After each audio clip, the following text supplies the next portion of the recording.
And I'd known him reputationally for some time. Of course, this is an enormously successful businessman who became one of the great builders of finance institutions in Italy. And when he was tapped to become part of the new technical government, I mean, I don't know why that term, because it somehow suggests it's not a real government. They were remarkably successful. Or super government. That's the real way. It's a super government.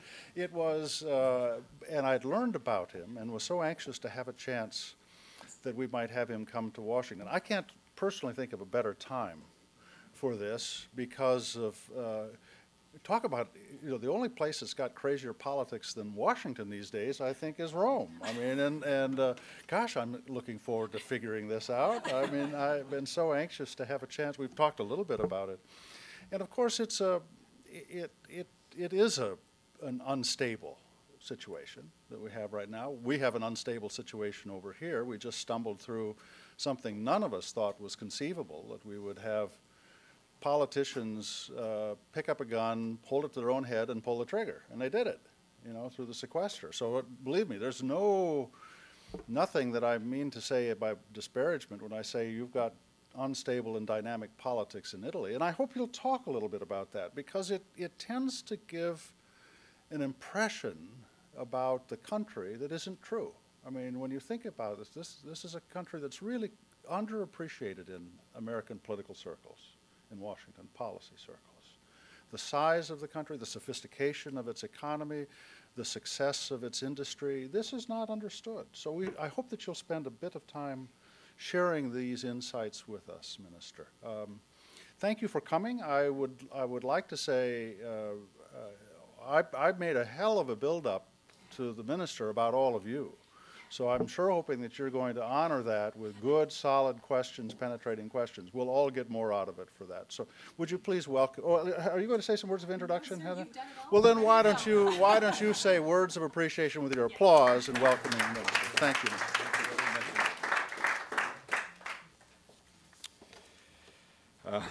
Thank you very much for the invitation, and thank you very much for your kind words. Actually, 15 months ago, at the end of November, my life changed in a dramatic way, and it changed very rapidly in a few minutes, just the time to discuss the issue with my wife. I got this call from the Prime Minister Monti, that was to become Prime Minister, and then from the President of the Republic. And I said, if my country needs or thinks he needs myself, the only possible answer is yes. So I've been asked to start with some frame about Italy. I will go very short about it. Then we will maybe say a couple of words on the Monti government, the technical government that John mentioned before. Maybe we can put it in the framework of what is happening in Europe, and it will be impossible not to say something of the relationship between Europe and the United States. I agree with your president. Italy is a strong country, and it's not a matter of evaluation. We're talking about the 8th largest economy, $2 trillion. But what makes my country strong on objective facts is its capability to be present and successful on international markets. The fact that we have 1/3 of our GDP in exports throughout the world, and we had these exports growing year after year, even in the most difficult part of the crisis, is the evidence of a real competitiveness. So you might say, but why then the statistics about Italy sometimes are so poor? Statistics about Italy are sometimes meaningless because they are the average of two opposites. Almost half of the regions of Italy are amongst the richest and most active regions in Europe, but half of them are amongst the poorest and least active regions in Europe. So when you make the average amongst them, you have a description of a country that does not exist, while the other two exist. They need very different strategies, very different politics also from certain point of view. But the overall result is a country that has been and it is very successful on the international markets. 500 billion euros worth of export is not a negligible amount. Debt. The Italian debt is reasonably low. We have high public debt, but low households and company debt. The combination of the two make the country a reasonable, strong country also from this point of view. We have the problem of the public debt, but for good reasons we consider it sustainable. We have public accounts in order, in balance. Not many countries in the world can show a primary surplus of the size that we can show, and very few countries in the world, for sure in Europe, can show a total public balance, in balance already this year. So we're talking about a solid situation with a lot of problems. Then we will talk about the problems. But let's not forget these basics about our country that is strong in a number of industries and sectors that will keep growing in the world. The largest part of our exports are in mechanics, industrial automation, food. Then we have obviously tourism, leisure, fashion, furniture. But the big part of our exports are in industrial automation, mechanics, this kind of things. That was to answer John's request on Italy. The Monti government. The Monti government has done a good job, for sure a very good job, in terms of putting the public accounts under control, and I will not repeat what I said before. In terms of structural reforms that have to do with public accounts, we have, and very few countries can say the same, a pension system that today is totally sustainable. We had to increase almost 10 years the retirement age, and we did it in a few days, if not hours, when we enter into government. But that was accepted, and the reaction of the Italian people, the Italian parliament, the Italian social forces has been very mature, very composed, as we say in Italian. And now we have a pension system and an healthcare system with accounts well under control. Not many countries can say the same. The spending review we have gone through will pay and will provide results, especially from this year on. We're talking about several tens of billions of euros, and that will make possible the kind of investment we will need on the other side. The fight against tax evasion has been effective, both in terms of norms, the anti-corruption law, et cetera, and in terms of effective income from this activity. And that is the austerity part, the fiscal consolidation part, let me say, the easiest part, even if it's not easy from the country point of view to support, to bear this kind of sacrifices. But as I said, people, especially in the first part of our government, understood that was needed. Then we worked on the most difficult part, the part that is difficult not only for Italy, but for the whole Europe, and not only for Europe. That is the growth part, the job creation part of politics. And there, no money was available. We didn't want anyhow to use deficit spending as an instrument to create short-term economic results. We worked on structural, profound reforms, liberalizing a number of industries, from insurance to the gas industry, from retail commerce to professional services, a number of traditionally very closed industries and sectors, by simplifying the enormous red tape that is part of our economy, and not only of our economy and society, but we started simplifying the way companies can work. We have worked very much in terms of infrastructure building, reforming the norms, finding new instruments to finance and to attract private money into infrastructure world. I will not go into details, but very major things that are now being considered also at the European level. We redesigned the national energy strategy, an exercise that we had been waiting for more than 2 decades, and that put in order incentives on renewable energies, energy efficiency, exploitation of natural resources, etc., etc. I will not go very long with the list, but the list is very long. New Chapter 11, the liberalization of the corporate finance, new startup legislation, new incentives for innovation, a lot of instruments to encourage and facilitate internationalizations, etc., etc., etc. Obviously, a lot more has to be done. Obviously, with this double rail very clear in our mind, public accounts under control, and structural reforms to create new jobs.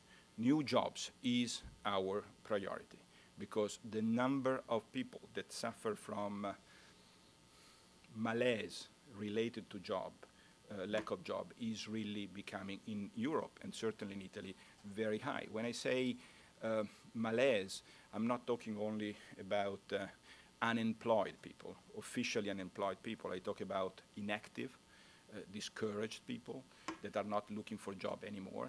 I'm talking about underemployed people. If you put together all these people, the number of households that are concerned about the future is very, very strong. And when the number of people that are afraid of the future becomes too big, then the problem is not only an economic problem, it's also a social problem, it's also a democratic kind of problem. Election. We had an election. The outcome is clear. It was a vote against old political parties, because more than 55% of Italians have not voted, or have voted for someone who was against whatever was there. The flag was, we will send them home. So, and that's the majority of Italian citizens. It's against old political parties, but was not against democracy. It was a vote against unemployment. It was a vote against pain with no gain. But as you know, structural reforms do not pay immediately. You ask for sacrifices immediately, but the outcome of the reforms comes only after a certain period of time. It was a vote in favor of change. And we certainly need a strong amount of change in our country.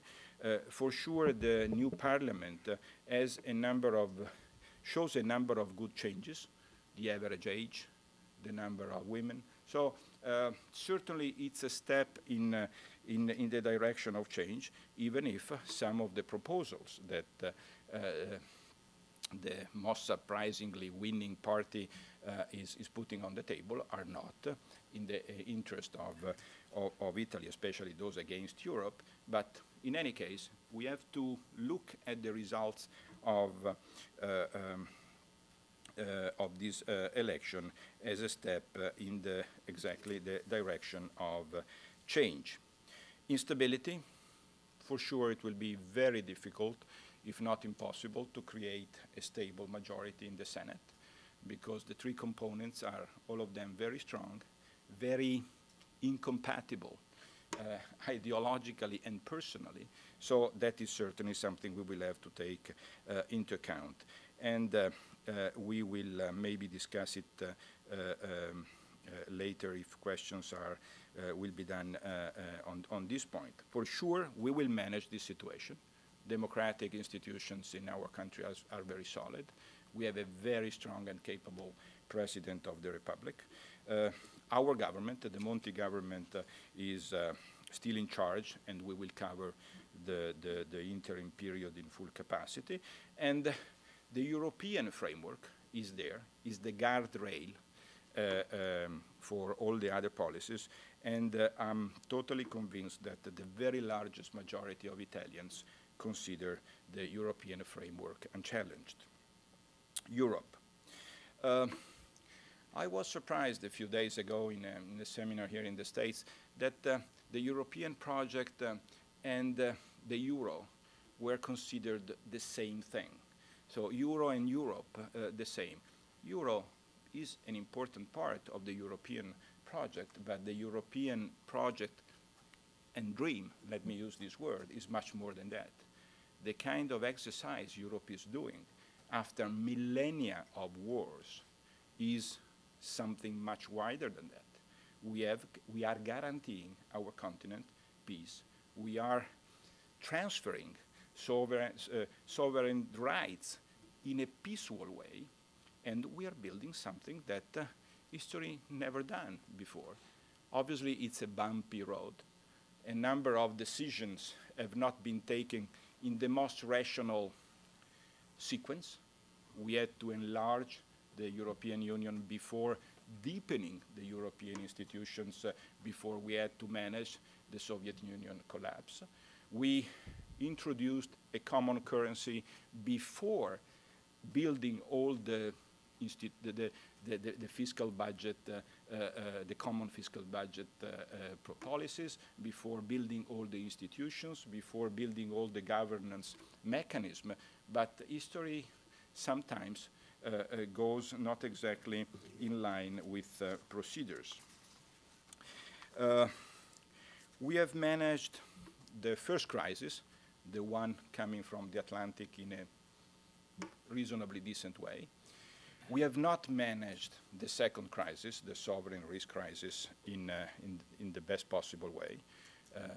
We mismanaged the Greek crisis.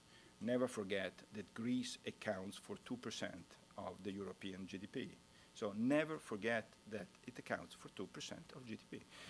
But we made an Armageddon out of it, and that was certainly not a good results by the European leadership. In the second part of this year, in 2012, things are back under control, in my opinion. We have agreed on the fiscal consolidation policies, the fiscal compact, all the other measures to have public accounts in Europe under control. We have eventually a central bank that is behaving like a central bank. When liquidity was needed, the central bank provided this liquidity in unlimited amounts, and that really saved the euro and Europe, and from now on we have a central bank. We have established a number of bailout mechanisms, the EFSF, the ESM mechanism that are there, are part of the mechanism that a common currency federation needs. Growth will be negative in the first semester. We expect growth to be back positive in the second semester. Fostering growth in Europe is the #1 responsibility of the European leadership. There is room. The single market has to become a single market in a number of industries that where today we do not yet have a single market. In my opinion, we should increase significantly the European budget, while the discussion there, as you know, is not exactly in this direction. Obviously, we shouldn't increase in the agricultural policy, for example, but on education, on infrastructure, on innovation and R&D, we have to prove that we're serious when we say that we want more growth and sustainable growth in Europe. Political integration has to continue. That's our way, the Italian way, and not only the Italian way to look at Europe. The area of defense, the area of international relations, the area of fiscal policies, are all areas where the political integration has to be deepened more and more. We are proud of our social economic model, competitiveness and cohesion, but we know that the welfare system can be defended only if modernized the same way we have done it in Italy, but only if sustainable growth is there. Last point about relationship between US and the European Union. Europe has 18 trillion worth of GDP, more or less. United States have 16 trillion dollars worth of GDP, dollars both, 18 and 16. So together we account for about 50% of the global GDP. Together we can extract synergies of immense size. That's why I strongly believe that the table that we can open on the transatlantic trade and investment partnership and the negotiation on the free trade agreement is a great opportunity for our two continents. Won't be easy because the number of industries that are highly subsidized on both parts of the Atlantic are many and strong. Won't be easy because the non-tariff barriers will be a difficult subject to discuss and resolve, but there we have the possibility to put more together two areas of the world that are naturally allied, that share a common view on market economy, on freedom, on democracy. So I think that the European leadership and the US leadership has this opportunity to show that they are in line with what history needs. That is the longer than required introduction by me. Shall I sit? Shall I sit here? Here? Thank you.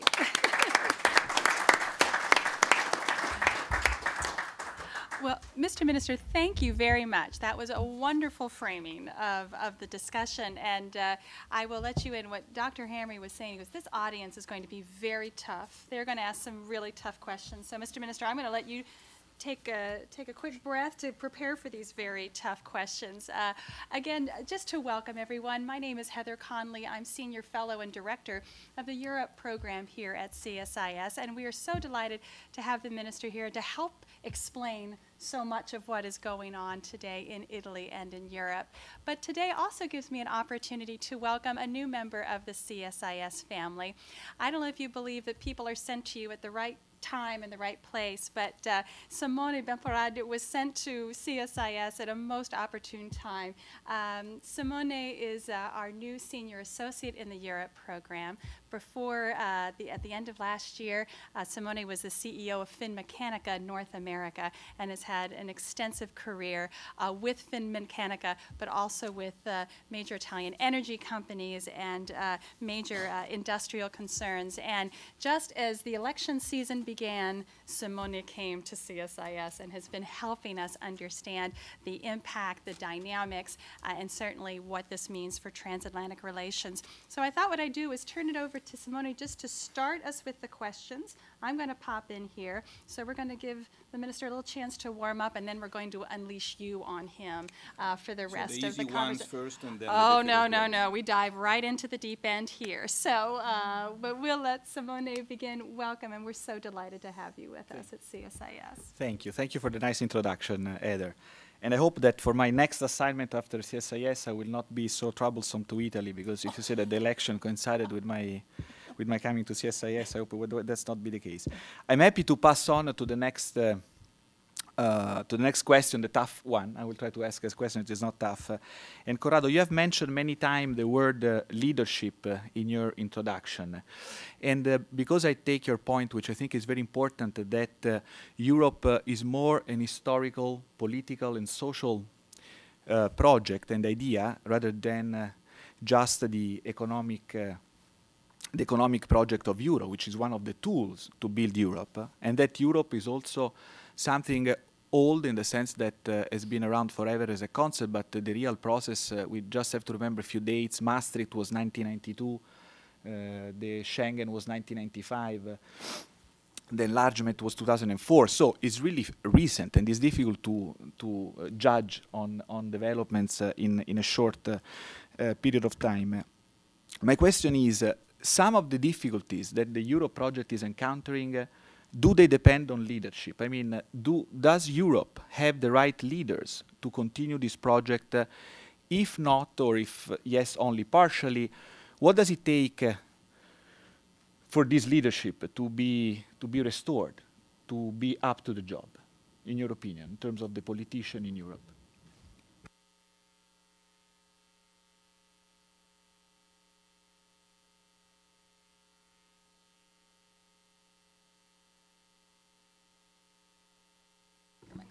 So no time to think about it. No time to think. What comes out, comes out. That's how we like it. It's Okay. very quotable that way. Okay. If we look at the way the two crises, especially the second one, was managed, it's hard to say that the leadership was the right one and was good enough to manage the situation. So that's a matter of fact, let's say. Leadership in a situation like this one is not an easy exercise, because we have to invent a social construction that never was created, because transferring sovereignty in a peaceful way, it's really a primum historicum. What makes this exercise very difficult is that we want and we must combine competitiveness. Without competitiveness, there is no growth, and cohesion, because that's our social model we are proud of. We have to combine short-term, the emergencies, with long-term, that is the building of this new entity and the profound reasons for competitiveness. And so I can say it only which are the main characteristics. These are two of them. The European leadership has to be able to overcome the normal political egoism that tend to cut investments to win elections in the short term. And the budget 2014-2020 is not a courageous budget, is not the evidence of our real commitment to build competitiveness and growth and jobs. So you might infer from what I said that we need stronger leadership. Mr. Minister, I have two questions. When the technocratic government was formed in November of 2011, there was plenty of very strong market signals that something had to change. The government had to change and was forced to change. There was very little market signaling going on throughout this election because of Mr. Draghi's statements that he would do anything to save the euro, that borrowing costs, while been a slight uptick, not very much. There's not been a very strong market reaction, although over the weekend the downgrade for the banks and the sovereign, a little bit. Do you think if there was stronger market signaling before the election that you would have had the outcome that you had, where 25% supported Beppe Grillo or 30% didn't even vote? So do you think governments, and to build courage, you need the market to push you a little bit? That's question one. Question two, I have to say your name has been in dispatches about potentially you could appear to have a future maybe in a new technocratic government, or your own future about what you would like to see Italian politics going. If you could comment on your own future. And then after that, we'll let you have at it. I told you, only easy questions here at CSIS. May I use one, we call it joker in Italian, when you can ask not to respond to one question. All right, I'll give you one freebie if you don't want to do it. But give us a little something. Okay, no, I will try. Market signals in 2011, very strong. I would say, more than market signals. The wall was very close to the nose, and so people understood very clearly that there was no time for any more jokes. And that's why, in my opinion, that's one of the reasons why the Italian people reacted very, I cannot say positively, but in a mature way to the amount of sacrifices we asked them. In just one bill, we revolutionized the pension system. We introduced the property tax. We launched the spending review. And that was accepted in a very mature way. So market science, but also and made very clear the urgency and of the change. The lower market signals in 2013 are the rational position of markets that realize that accounts are structurally under control, that basic and most difficult reforms have been implemented, and that the rails are there, and the train is on the rail, and there are also strong European guardrails. So we cannot compare the situation at the end of 2011 with the situation at the beginning of 2013. Obviously, markets do not like instability. We don't like it either. But it's a much more solid situation. Do we need more? Should market do more?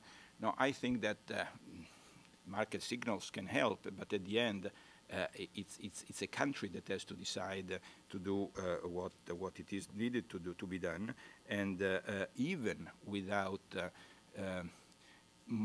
strong or hysteric market signals, our country will continue on the reform path and will not leave it. Second question, if I answered the first. You did.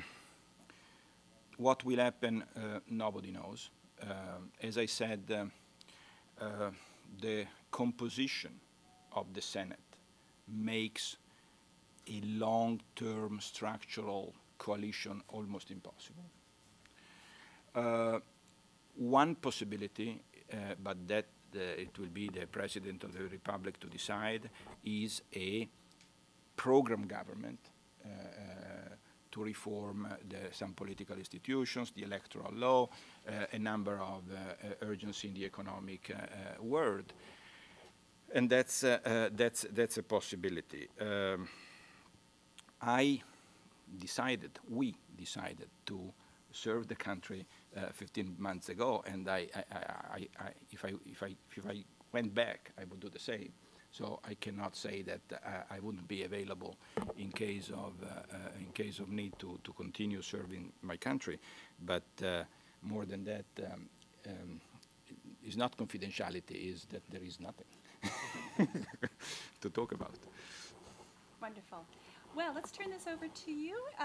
If you could please state your name and your affiliation. And again, just to remember, it is on the record. And the first hand I saw, Yuri, please. There's going to be a microphone sent to you, so. Yuri. Yes, thank you. Uri Dadouche with the Carnegie Endowment for International Peace. I wanted to ask you a question about competitiveness. We hear that, and of course this is true, that Italy has a very large industrial sector, second largest in Europe. But the data also shows that Italy's unit labor costs have increased enormously over the last 10 years compared to Germany, and also compared to the average, so to speak, of its trading partners. We also see that Italy has lost market share on global markets. All advanced countries have lost market share, but Italy has lost more market share than other advanced countries. Correct me if I'm wrong. Italy also was running quite a sizable current account deficit before before the crisis hit, even though it had had a very slow rate of growth relative to its trading partners, and so on. So what is the real situation with Italian competitiveness?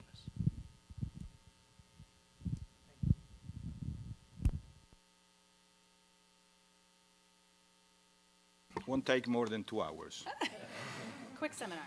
Quick seminar. No, you are right, and what you are saying is part of the picture. I simply try to complete the picture by saying that there is a part of the economy and a part of the country that is very competitive, because if you are not competitive, you cannot export 500 billion euros worth of goods and services. Productivity is certainly problem number one. Obviously, the average puts together services where the productivity problem is heavier than the industrial productivity. For sure, productivity has been for us one of the main focus, and this is the reason why we succeeded in having entrepreneurs and trade unions to give up any sort of automatism in the national contracts. Something that was underestimated in terms of value for the country is the agreement between the entrepreneurial associations and the trade unions to eliminate the connection between planned inflation and automatic salary increases. This is an historical change. This is a very significant change. The incentives to encourage productivity gains were put at the company level, where productivity is created, and where the different companies can create very different levels of productivity just for that, taking away automatic increases from national contracts. As you know, productivity comes from a number of things. Innovation is certainly number one. We had very little money available, so we concentrated our incentives on the hiring of talented people. We could not introduce yet a strong incentive mechanism to R&D investments, but that's the first thing the new government will have to do. We have rewritten the rules about innovative startups in a way that makes Italy one of the most friendly country to new entrepreneurs in the innovative industries, and that will pay a lot in the future. Energy is traditionally an area of weakness, a competitive disadvantage for us, and that's why we redesigned the whole world of incentives for renewables that accounted for the largest part of the increase in cost of energies. That's why we introduced a much higher competition in the gas industry. That's why we accelerated a lot of investments in the electricity transmission market. So what we see now already is a very significant reduction in the gap between European prices and Italian prices, both especially in the gas market. Market share of the international market, as you rightly say, everybody leave statistically part of their share to China, Brazil, etc. If you look at the value of our exports, we are amongst the countries that have lost the least in terms of this market share. Current account deficit. We have, for the first time after several years, a current account surplus that comes from reduction in imports, and that has to do with recession, but also with the continuous growth in exports. The fact that we have an industrial trade balance of more than 70 billion is the evidence that apart from the energy cost and the energy bill, we have a sustainable trade account position.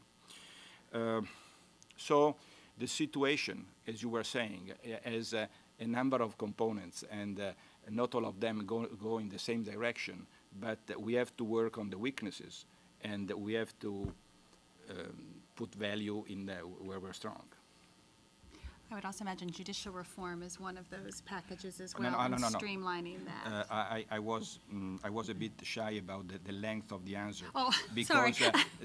I was just mentioning the competitive, the component of the company-related competitiveness. Then we have the country competitiveness components.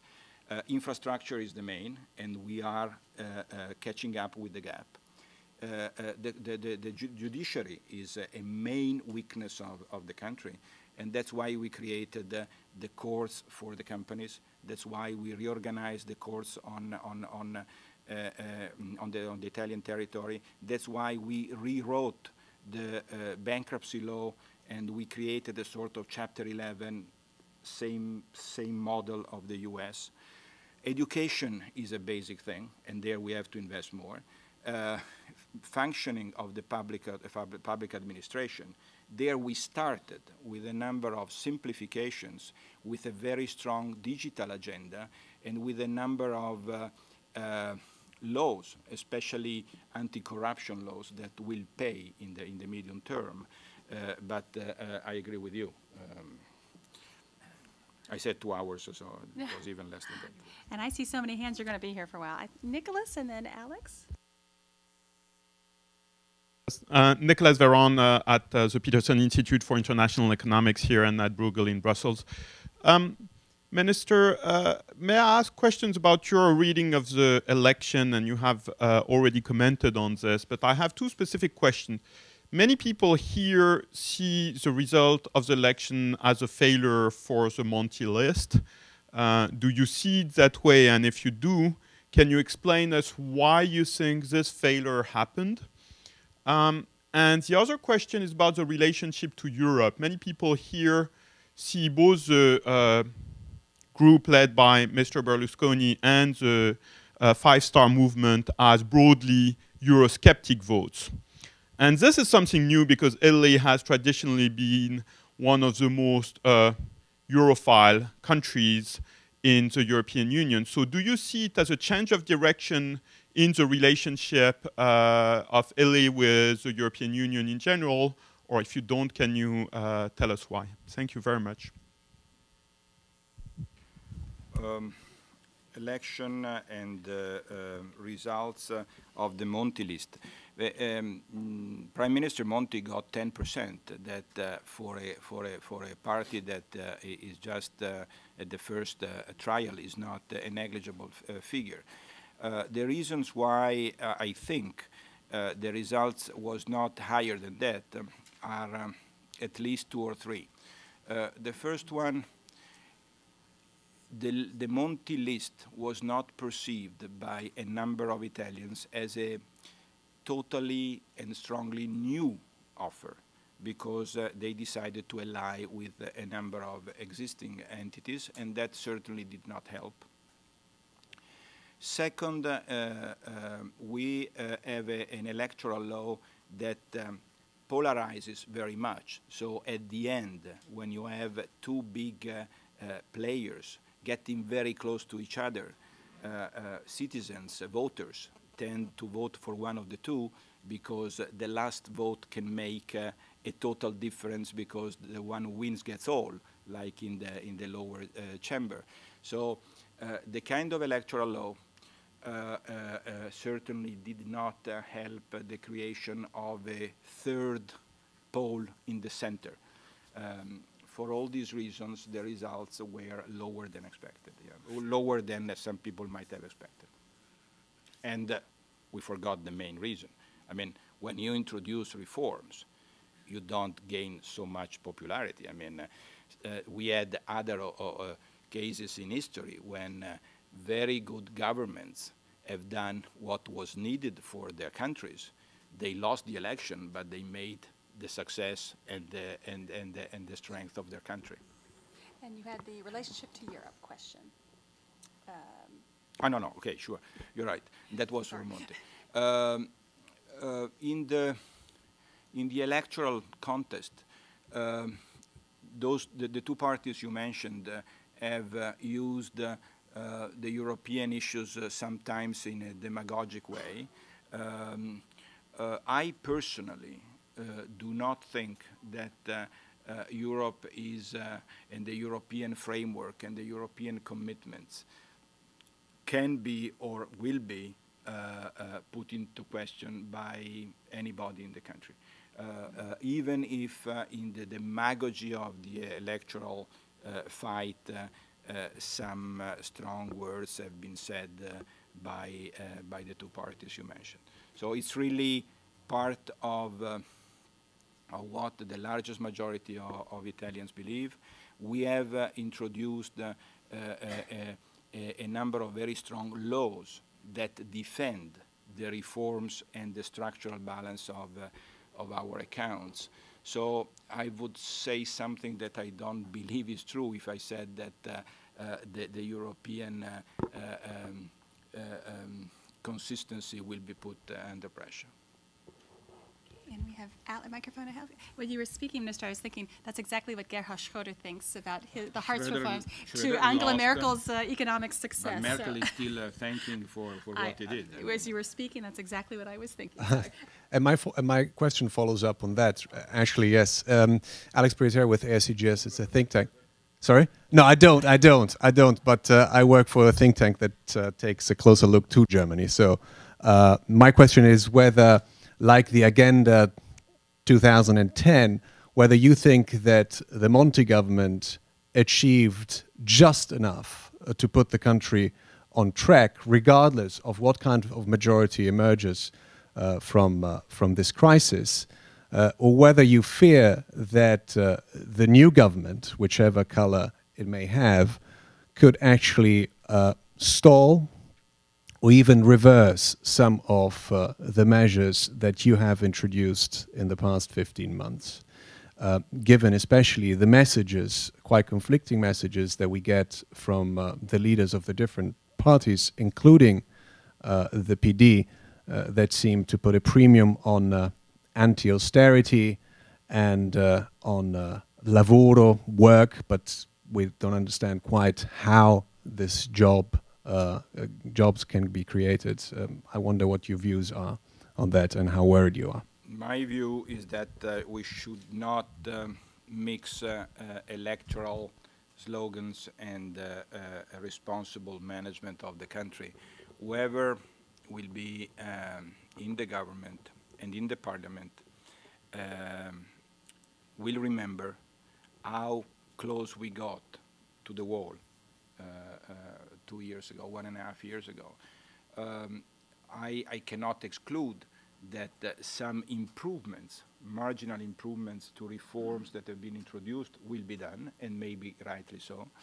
But I personally strongly believe that the overall blueprint will not be changed, that the new government will continue and maybe will speed up the process in terms of introduction of reforms and actions in favor of growth, but will not put the country back in danger on the public accounts. That's what I strongly believe. If I may follow up. Please, go ahead. Because the impression is that we get here is whatever government emerges, for political reasons, which are mainly linked to the fact that the established parties need to deflate the Grillo bubble to some degree.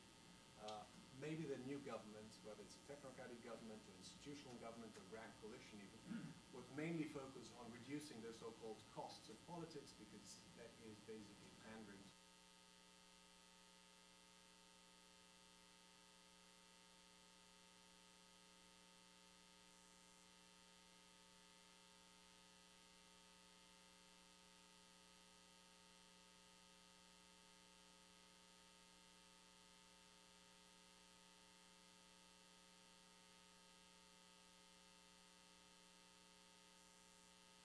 would probably not be enough, but the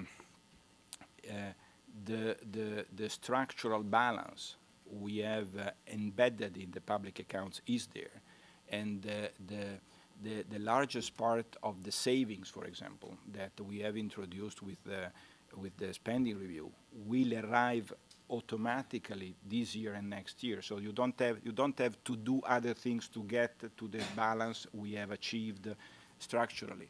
So you have to change what we have done. And even if I, as I said, expect some minor change, I don't expect the basic decisions to be changed. There is still room for better cost reduction. There is room for fostering tax evasion war. There is room for this mission of public assets. Something that we had not the time to use is this last lever. The Italian public bodies own hundreds of billions of euros worth of shareholdings, real estate, and only a part of it can be quite an instrument, quite a way to cover the investment we need, and maybe even to pay for some correction of the former reforms.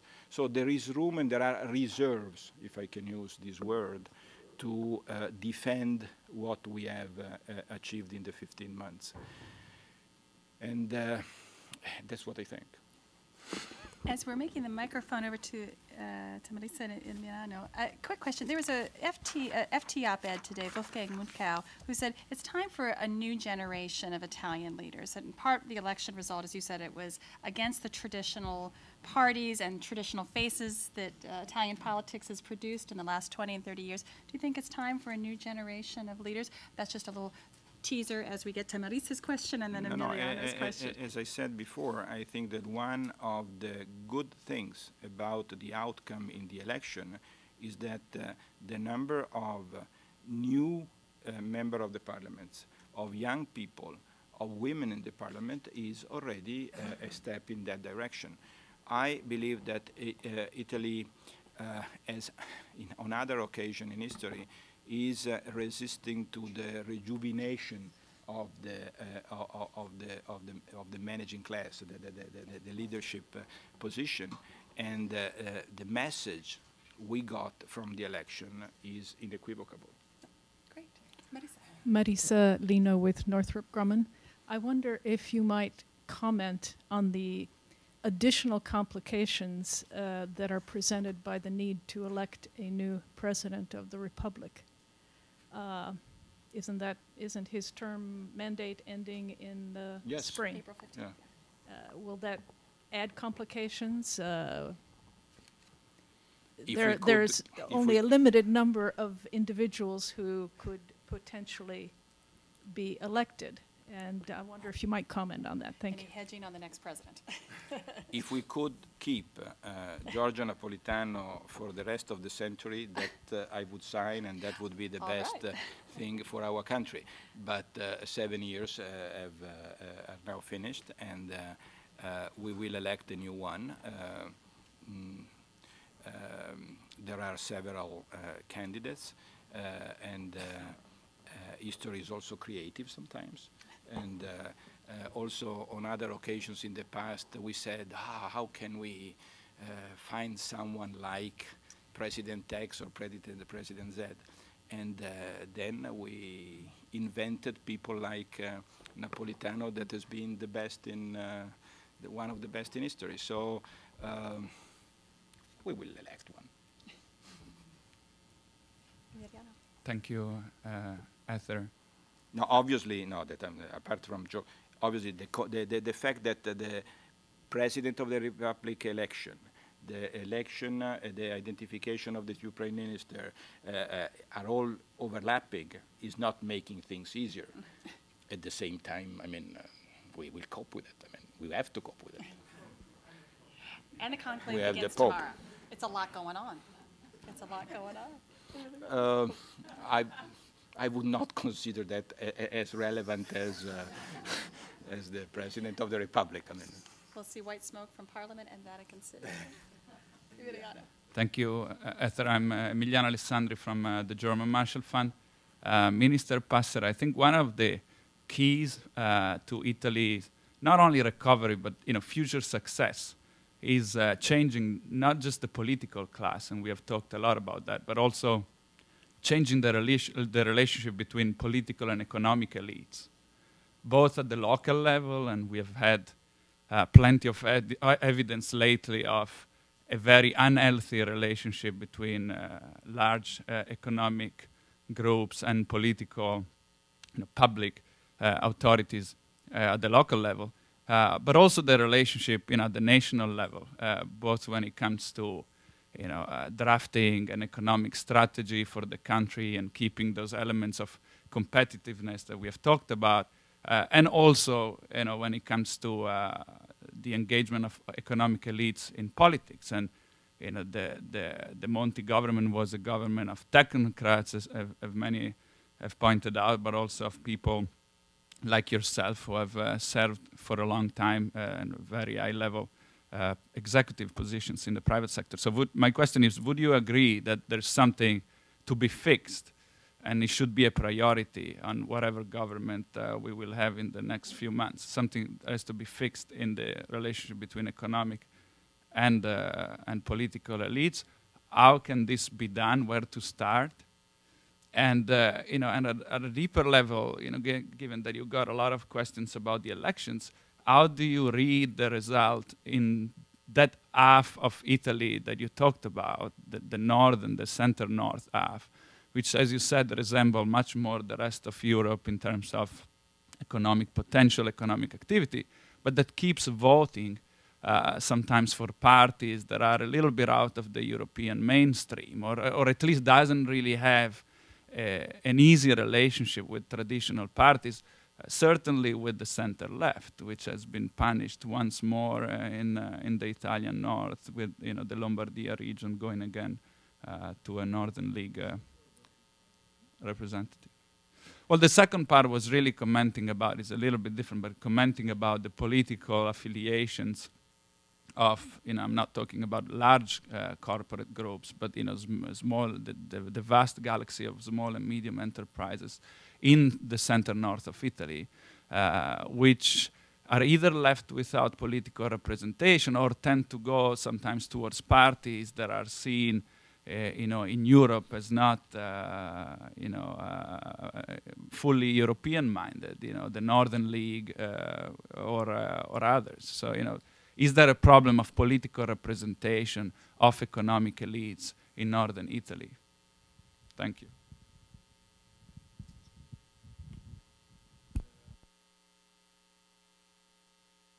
Something to be fixed in the relationship between politics and business. I would say that we simply have to continue and complete what we are doing. Take, for example, the banking sector. I mean, what we have done in our country to cut the ties between local government and constituencies with local saving banks has been a large success. The privatization of the saving banks in our country has been a model of the way other countries have not succeeded in cutting the ties between banks and local authorities and politics. Obviously, in all the trends, in all the plans, there are exceptions, or there are things to be fixed, to be completed, and we recently had one example of it.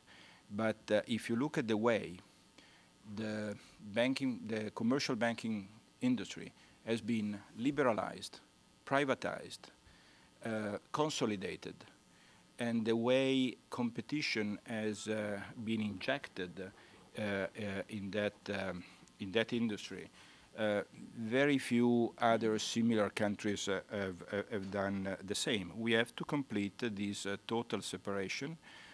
But if I think of the situation 30, 20, 10 years ago, the steps in the right direction have been gigantic in our country. Political representation of the north of Italy. For sure, part of the north and the SMEs world, part of SMEs world, does not feel they are well represented in the parliament by the traditional parties. The fact that the Northern League has gone down to 4% is the evidence of what is the non-evidence of what you're saying, because parties that were anti-European certainly have not been rewarded in that respect. It's a message we have to understand, because being an entrepreneur in our country, not only in our country, but for sure in our country, is becoming more and more difficult because of red tape, because of taxes, because of duration of the public administration processes. And that's a strong need, and they are really asking for something different. And for the time being, you're right, most of the traditional parties have not been able to respond to this request. There is room for any of these parties, also for new parties, to give a clear answer to this need that in the north is very, very strong. Wonderful. We have a cluster of 3 here, so can we bundle them? Can we just we'll start right there and then go straight up there. Mike Macetic of the PBS Online NewsHour. First technical question, are you here on an official, semi-official, or private visit? And in other words, are you going around to a lot of groups like this, meeting with U.S. government officials, Capitol Hill, whatever? And then my second question is, to be blunt, the only Italian politician that most Americans have ever heard of is Berlusconi. How would you describe his enduring popularity in Italy, and are they just going to have to drive a stake through his heart until he ceases to have any influence in the Italian political scene? I am going to give you a couple minutes to think on that. We'll just take it. we'll pass that microphone around. Thank you, Mike. I guess the answer is yes, but I don't know whether Mr. Passera will tell you this. My reading of the election, of the Italian election, is different.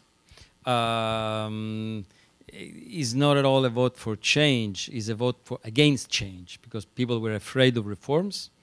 Yours was the only voice in Mr.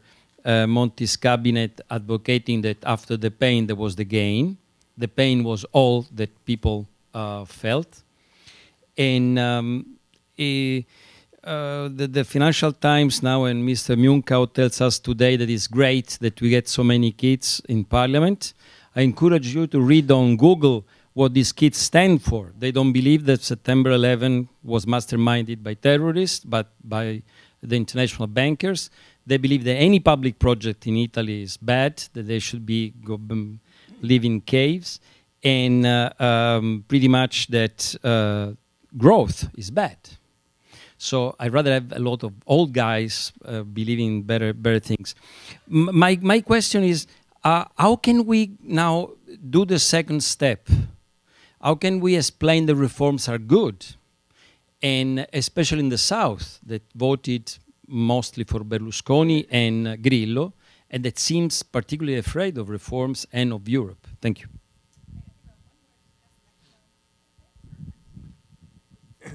Michael Callingart, Council for the United States in Italy and Brookings Institution.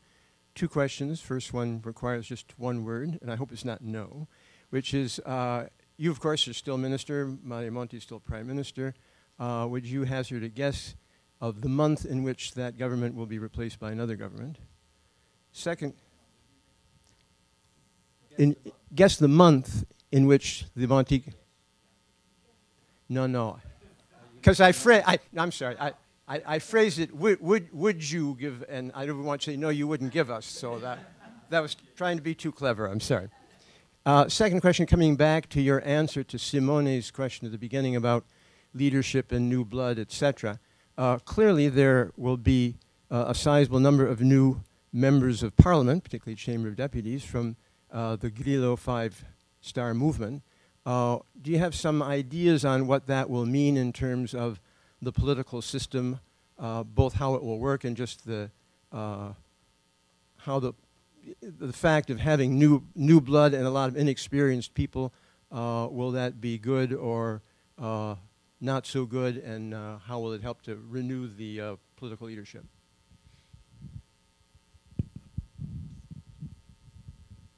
I'll try. I'll try. I'm here on an official, unofficial, formal, informal. I'm here. That's a great answer. You covered it all. I mean, if you want, I can elaborate, but I don't know if it is of any interest of the others. I had a number of official meetings. I have a number of unofficial meetings. I'm here. You decide how I'm here. I mean, I'm here. Silvio Berlusconi popularity.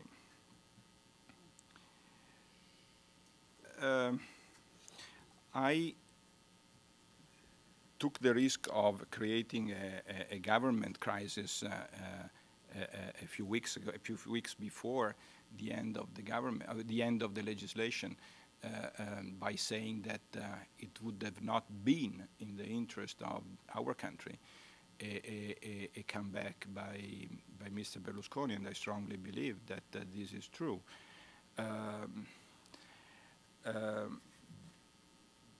Before making the issue too easy, let's try to understand, and I think it is in the interest of the other parties to understand why, and they have not succeeded in replacing in the minds and the hearts of Italians Mr. Berlusconi. But okay. Election. You say that Gianni said that it's a vote against the change. No, I still remain of my opinion. For sure, there is. It's a vote against austerity, against unemployment. I said it. It's against the pain without not yet the gain. But that's part of. I mean, it's all. I mean, there is nothing new in it. Your question about kids in the parliament and about new blood in the parliament can be managed together. First is democracy. Second, I tend to look at the positive elements of any real event, and for sure the fact that very new people are there, it can be used as an instrument to change. They do not represent the majority. We will have to explain much more effectively how the parliament works, why the reforms were needed, what is in the interest, what is the long-term interest of our country. But Italians decided to send a number of totally new people because they probably were fed up with the others. Full stop. And we have to take that into account. Month of the new government, April.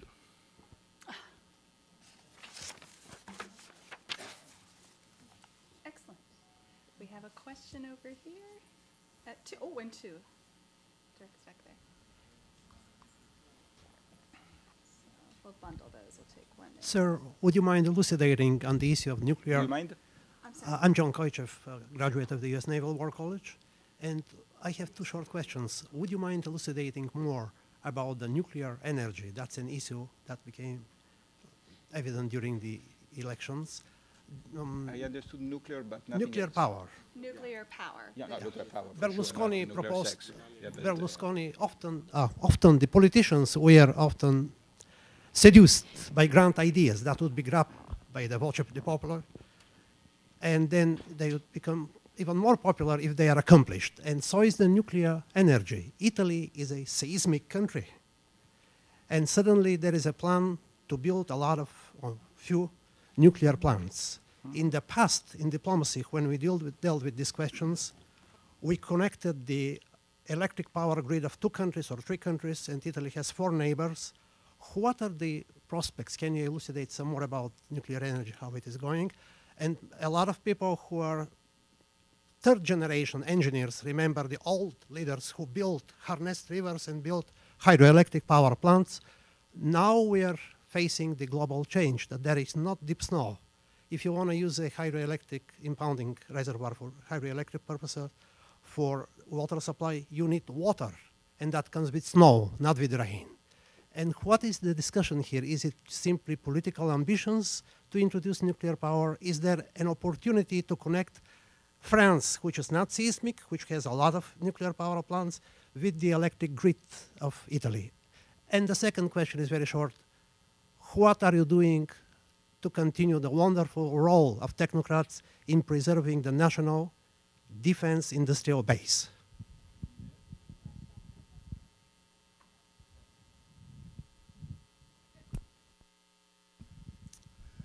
My name is Wolf Brookman. I'm an advisor to the American Chamber of Commerce in Germany here in Washington, D.C.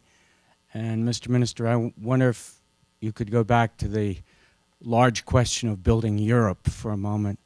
And in particular, you referenced the very different economic circumstances in Italy, roughly, between North and South. We see, of course, similar differences between Northern and Southern Europe.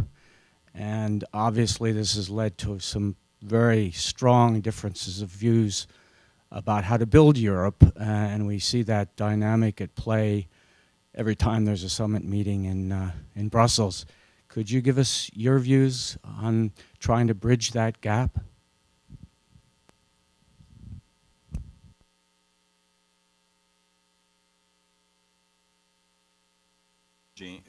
Our country decided not to have nuclear energy.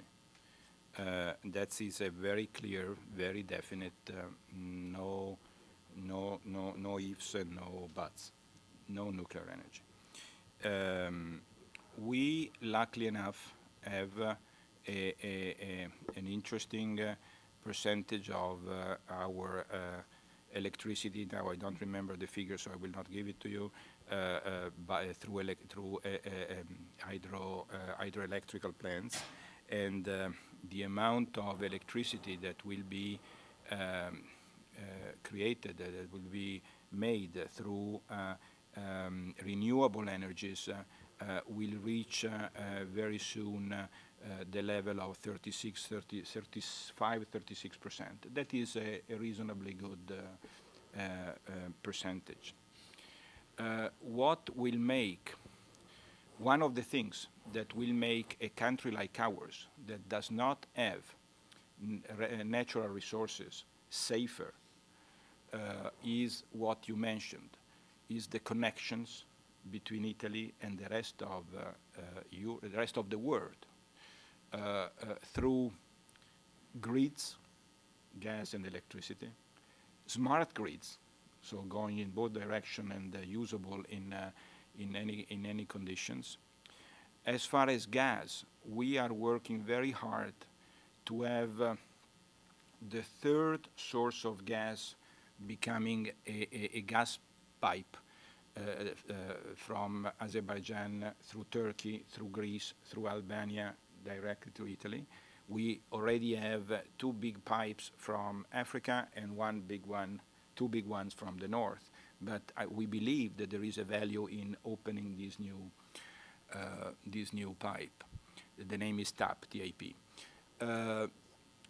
We decided to open the market of gas and to liberalize both storage and liquefying plants in order to get all the possible advantages of spot markets, and in the long term to get the most possible advantage from the new gas that will be created, that will be available throughout the world, United States first, if certain things go the way they are supposed to go.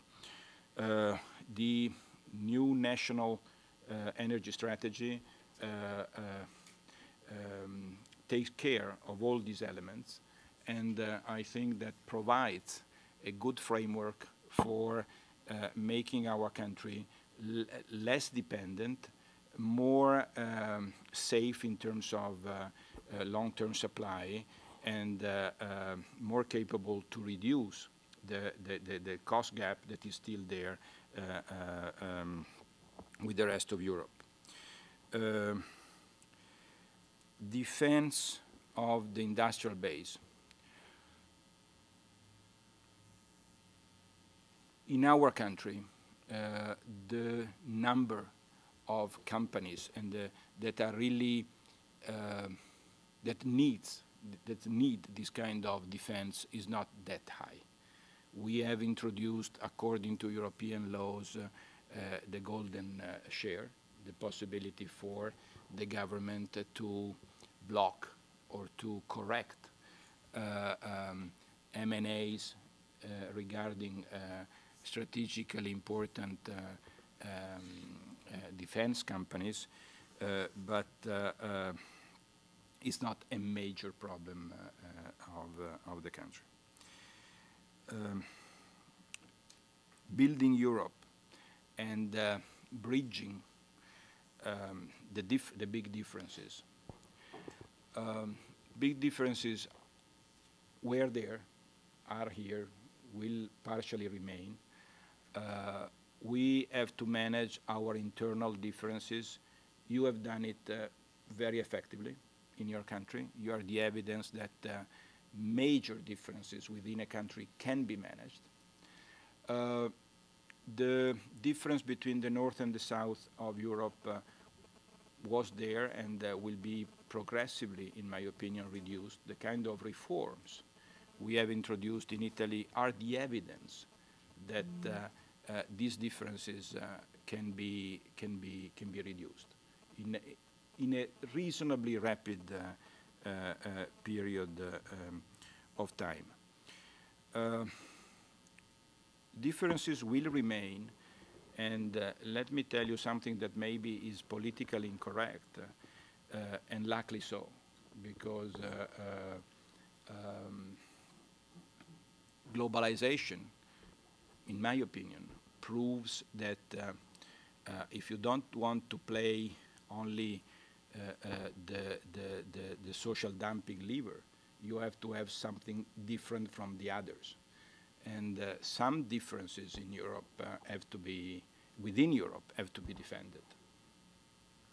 Great.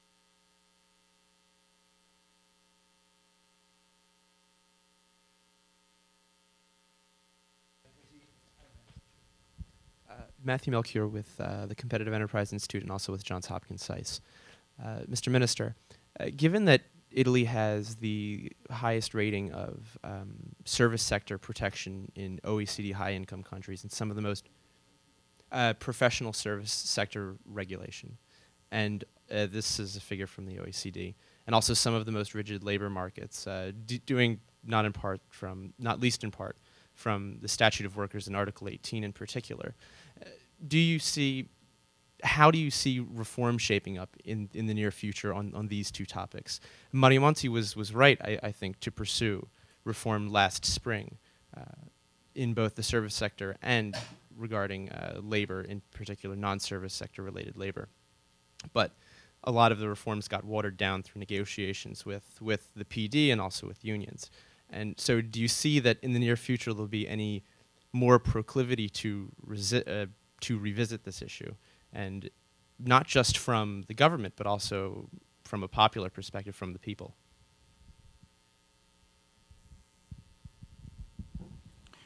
Obviously, it's not that easy to talk about labor market liberalization in a deep crisis period. But as you mentioned, we did a couple of very important steps in the right direction.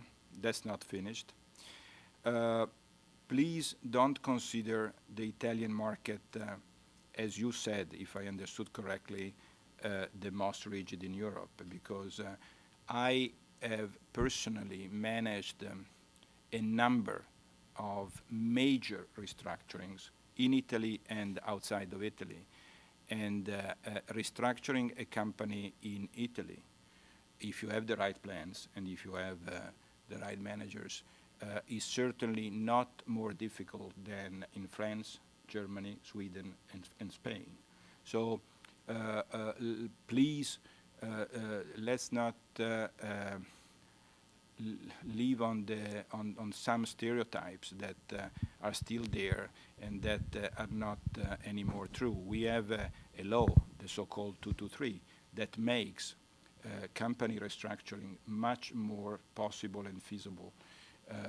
And I personally experienced several of them, both in private and public companies, both in industry and in service, that make such exercises much easier than in the other countries I mentioned. That does not mean that we do not have to work and increase the flexibility, both, especially in the entry, not only in the exit, but also in the entry of the labor market. Professional service protection. Service in general, I would not accept it anymore, because the openness of the banking industry and the insurance industry in our country is second to no one in continental Europe. Professional service, you're right. These categories, or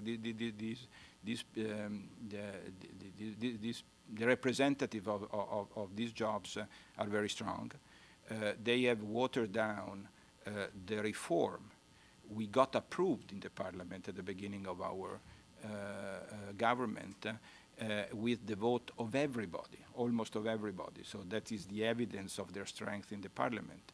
And we will have to work even harder next time. Actually, I do not consider that as a major problem, but we have to go in that direction. There were a couple of things that were strongly watered down or blocked. One was this one. The other one was the elimination of one institutional layer in our government, local government framework, the so-called provinces. We did not succeed. All the parties together blocked it. And that's why I think, I always said, that we, I don't know who we means, but we will have to have a strong popular support to go against this kind of resistance in the next turns. Mr. Minister, we put you through your paces, and I know you have to get to the airport and catch a flight, but let me thank you very much. You've provided us with a great conceptual framework.